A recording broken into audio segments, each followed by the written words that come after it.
Je ne sais pas comment j'ai découvert la spiritualité ignatienne. En tout cas, j'ai été attiré. Il est vrai que dans ma famille, il y a quelques jésuites.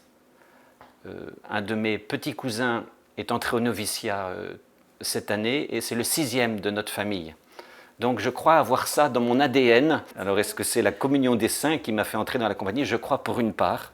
En tout cas, j'étais prêtre dans le diocèse de Nantes et j'ai fait une retraite, les fameux 30 jours à un moment.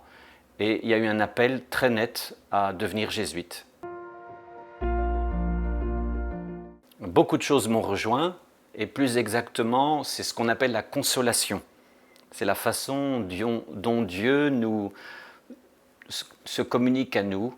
On appelle ça la consolation, c'est un terme biblique, mais que va reprendre saint Ignace, qui veut dire un nouveau souffle, une nouvelle respiration. Il y a quelque chose qui nous rejoint et qui nous fait finalement respirer, pousser un soulagement et respirer de manière forte pour qu'on soit vraiment nous-mêmes. Qu'est-ce que c'est une spiritualité? C'est une manière de suivre Jésus qui a été mis en valeur, une manière de le suivre par quelqu'un dans l'histoire, quelqu'un qui est un fondateur, c'est-à-dire qui a donné une façon de faire qui dure de siècle en siècle. Il y a Saint Benoît, il y a Saint Dominique, il y a Saint François, il y a Sainte Thérèse d'Avila et il y a Saint Ignace. Et Saint Ignace, il arrive au moment où le Moyen-Âge est en train de craquer, où la Renaissance est en train d'advenir. Il est entre deux mondes et il nous donne une manière d'être dans un monde très mouvant, où beaucoup de choses sont à créer. C'est exactement le monde d'aujourd'hui. Ça se traduit par le fait que je ne me fais pas de cadeaux et pourtant je m'accueille comme je suis, mais un désir de vérité. Et notamment, je ne commence pas la matinée, même je ne commence pas ma prière sans écrire sur un cahier ce qui s'est passé la veille, ce qui m'a touché profondément, justement en consolation ou en désolation.